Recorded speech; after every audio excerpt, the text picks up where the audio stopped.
You need to weigh in on the cost factor and count the cost of being a disciple of Jesus Christ. It will cost you popularity. It will cost you promotion, perhaps at times. It will cost you an easy life. You will have to discipline yourself. You will have to buffet your body. You will have to say no to temptation. You will have to say no to this world. You will have to break with the crowd. You will have to be willing to stand alone for Christ. You will have to be willing to walk to the beat of a different drummer and to step out of the crowd, even if no one follows after Jesus Christ.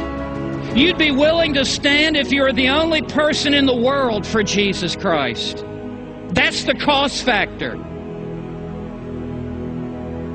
You would have to be willing to suffer persecution for Christ. And let me tell you, it will come. It might even cost you your life. He is not coming to play games. He is not coming to be docile. He is coming to dominate, and He is coming to slaughter. He is the King of kings, and He is the Lord of lords. And at the end of this age, He will bolt out of heaven on a white steed, and His garments are dripped in blood, the blood of His own enemies, and He is coming back to conquer and to damn. You need to make terms of peace with this coming King, or you will be subjected in damnation forever. And Jesus Christ has made terms of peace. You need to settle out of court with Him. You do not want to go into that final day of conflict with Christ,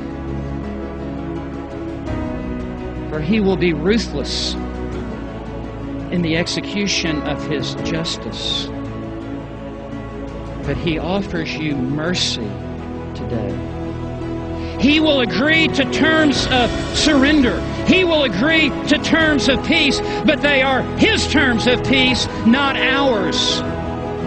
And His terms of peace are very simply this: you must hate your own father and mother and brother and sister and even your own life more than me, or you cannot be my disciple. And you must take up a cross and follow me, or you cannot be my disciple. And if you do not, you will meet me in the final judgment, and it will glorify God in your destruction. He is pressing you for a decision. He will not be put off.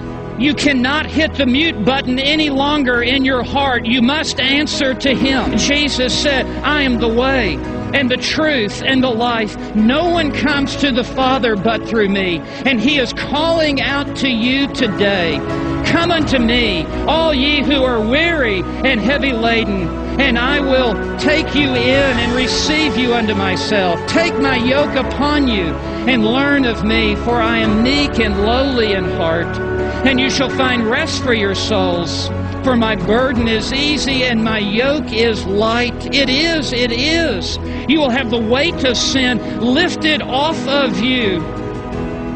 And you will have now the yoke of Christ upon you. And He gets into that yoke with you, and He pulls with you. But it will require the total commitment of your life to Him. Oh, how we ought to search our hearts here today. Have I come to this place of total commitment in my life? Have I yielded my life to the sovereign lordship of Him who died upon the cross for me? I want you to know that the gates of paradise have been swung open to you. And the narrow gate is open. And if you will take a step of faith and come through this narrow gate and commit your life to Him, despite the strength of His words, He also says, him who comes unto me I will in no wise cast out. He is calling you today to come to Him. to take a step of faith and to come to Him. But if you come to Him, don't play games. You must surrender to Christ.